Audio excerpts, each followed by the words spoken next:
Olá, pessoal!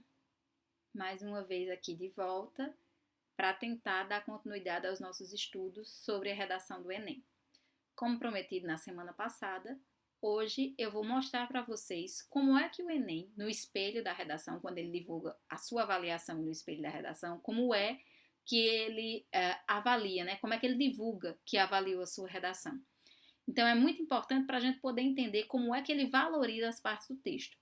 O texto que a gente vai acompanhar para ver essa avaliação ainda é o texto de Matheus Cardoso. Quem não viu esse texto, está no vídeo anterior, certo? Então a gente vai ver agora como é que o Enem avaliou esse texto de Matheus Cardoso para que chegasse à nota máxima, no caso, a nota 1000, certo? Então a gente vai observar isso para poder ver como é que a gente pode se apropriar dessas questões e aí desenvolver o próprio texto. Bom, na competência 1, sobre o texto de Matheus Cardoso, o Enem vai dizer o seguinte: participante demonstra excelente domínio da modalidade escrita formal da língua portuguesa, uma vez que a estrutura sintática é excelente e o texto não apresenta desvios da escrita. Ou seja, não se encontrou nenhum problema de norma culta ali na superfície do texto, certo? Eu não vou me demorar nessa avaliação, porque quanto a isso a gente tem que observar no que é que a gente está errando e aí, se acaso vocês tiverem uma dúvida específica, eu posso ir tirando para poder melhorar essa questão de norma culta de vocês. Mas o que é que a gente pode se apropriar? O que ele diz sobre a competência 2. Então vamos lá. A avaliação diz que, em relação aos princípios da estruturação do texto dissertativo argumentativo, percebe que o participante apresenta uma tese. Tem duas coisas bem importantes relacionadas ao que está dito aí. Primeiro, a estrutura do texto dissertativo argumentativo, certo? É um texto que tem introdução, desenvolvimento e conclusão. Necessariamente tem isso aí. Se você dividiu em 5 parágrafos ou em 4 parágrafos, pouco importa, mas tem que ter o início, o meio e o fim, introdução, desenvolvimento e conclusão. Percebe-se que o participante apresenta uma tese. O que é a tese? É o ponto de vista. Isso aí é tudo avaliado na competência 2. Eu separei um trecho do texto para a gente ver como é o que a gente está vendo como tese. A tese desse texto, na verdade, está diluída na introdução toda. Mas aí eu posso pegar e destacar essas partes. Pode-se dizer, então, que a negligência por parte do governo e a forte mentalidade individualista dos empresários são os principais problemas, são os principais responsáveis pelo quadro. Veja, o que é que eu estou destacando aqui como sendo uma parte fundamental da tese? No momento que ele aponta o agente e a causa geral do problema, no caso a mentalidade individualista, o agente, o governo, e responsáveis pelo quadro. O quadro ele está usando aí para retomar o tema, certo? O tema que é manipulação do comportamento através do controle de dados na internet. Então, o que ele chama responsáveis por esse quadro é responsável por essa manipulação que está lá no tema. Primeira coisa avaliada na competência 2. Depois, o desenvolvimento de justificativas que comprovam essa tese.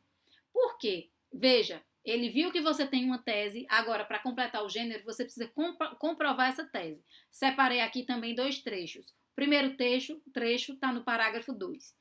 Devido à falta de atuação das autoridades, no caso o governo, grandes empresas sentem-se livres para invadir a privacidade dos usuários e vender informações pessoais para empresas que desejam direcionar suas propagandas. Veja, comprovou a parte do governo. É esse jogo que está sendo avaliado na competência 2. Eu expus um ponto de vista, defendi o ponto de vista. A segunda parte dessa defesa do ponto de vista, veja, defendeu aí no segundo parágrafo, esse trecho, primeiro trecho que eu li, relacionado ao parágrafo 2, a questão do agente. No parágrafo 3, ele vai defender essa outra parte que ele trouxe, que está aqui, ó. Ao vender dados particulares e manipular o comportamento dos usuários, empresas invadem a privacidade dos indivíduos e ferem importantes direitos da população em nome de interesses individuais. Veja com essa questão de vender dados particulares, interesses individuais, direitos da população, ele está falando aí daquela questão do bem-estar coletivo e que se opõe ao individualismo, que está exposto lá na tese, lá na introdução. Então, a gente vê, expôs um ponto de vista, defendeu um ponto de vista. Separei aí 2 trechos de defesa, o primeiro está lá no segundo parágrafo, o segundo está no terceiro parágrafo. Por fim, ele vai apresentar também uma conclusão que encerra a discussão. Então, veja a necessidade desse texto apresentar essas 3 partes.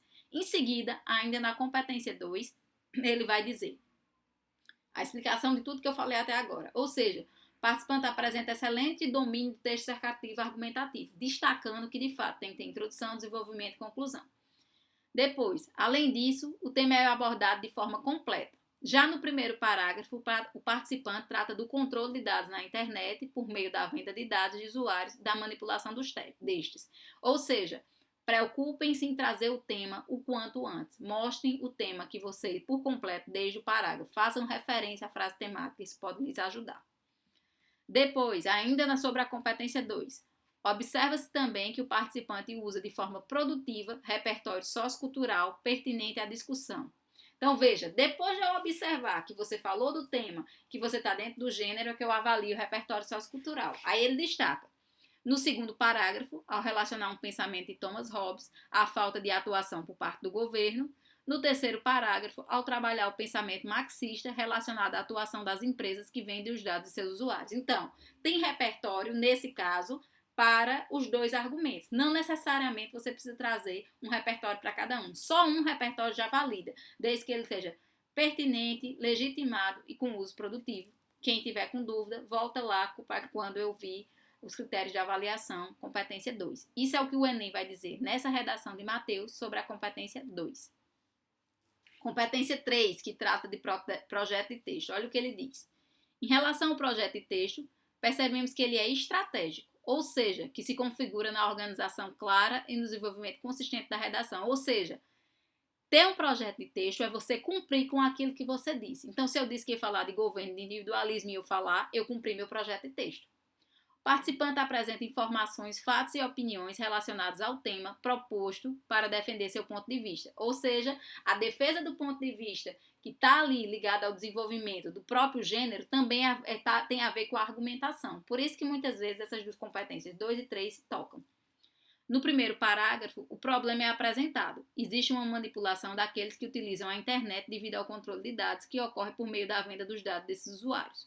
Além disso, apresentam-se as duas causas desse problema, a negligência do governo e a mentalidade individualista dos empresários, que serão desenvolvidas ao longo do segundo e do terceiro parágrafos. Veja, o que é que ele está dizendo? Apresentou, cumpre. Cumprir o que apresenta é mostrar que você tem projeto de texto. No desenvolvimento, o participante também deixa claro que existe uma relação entre esses dois problemas, uma vez que a falta de atuação dos governantes faz com que as empresas se sintam livres para invadir a privacidade dos indivíduos, visando apenas ao ganho pessoal. Por fim, são apresentadas propostas de intervenção articuladas ao problema apontado pelo participante. Então, veja, essa relação que ele vai desenvolvendo ao longo do texto com o problema corresponde à existência de um projeto de texto, a comprovação de que existe um projeto de texto. Então, quando você traz aquilo desde o começo, defende aquilo e traz uma conclusão em relação àquilo que você trouxe, você está desenvolvendo um projeto de texto. Isso é bom. Isso vai te levar para uma nota muito boa, para um lugar confortável ali de escrita.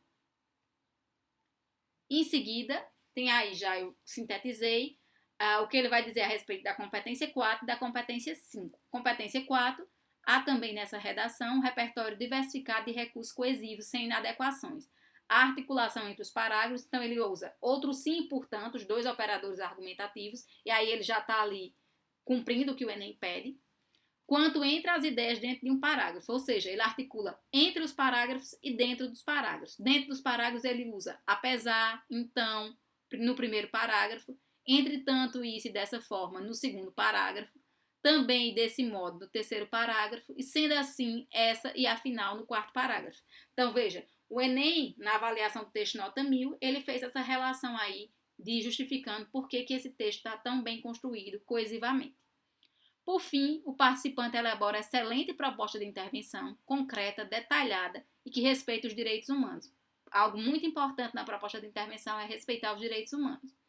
A proposta apresenta a proposta apresentada retoma o que foi discutido ao longo do texto, ao evidenciar a responsabilidade do governo federal. Ou seja, desde o princípio, lá na introdução, estava essa questão do governo. Então, ele vai resolver com quem? O governo contribui para o problema do jeito que ele estava. Ele vai modificar para poder não ter mais esse problema. Que deve criar leis que proíbam a venda de dados, punindo empresas que realizem essa prática, e da sociedade, que deve atuar em conjunto, pressionando os empresários. Para quê? Combater esse individualismo. Então, veja bem, se você tiver com dúvida ou curiosidade, olha lá a cartilha do participante disponibilizado no ano passado. Esse é o texto de Mateus Cardoso. Se continuar com dúvida e quer saber como é que foi desenvolvida as estratégias, olha o vídeo anterior a esse, o vídeo da semana passada. Também você pode observar como é que são avaliados os critérios de avaliação. Por hoje, eu estou apresentando que critérios são esses. E semana que vem, eu quero apresentar para vocês esse livro, que eu vou disponibilizar em PDF, que traz essas estratégias baseadas no reaproveitamento, certo? E no domínio de teorias. Então, por hoje é só. Até semana que vem e tchau, tchau.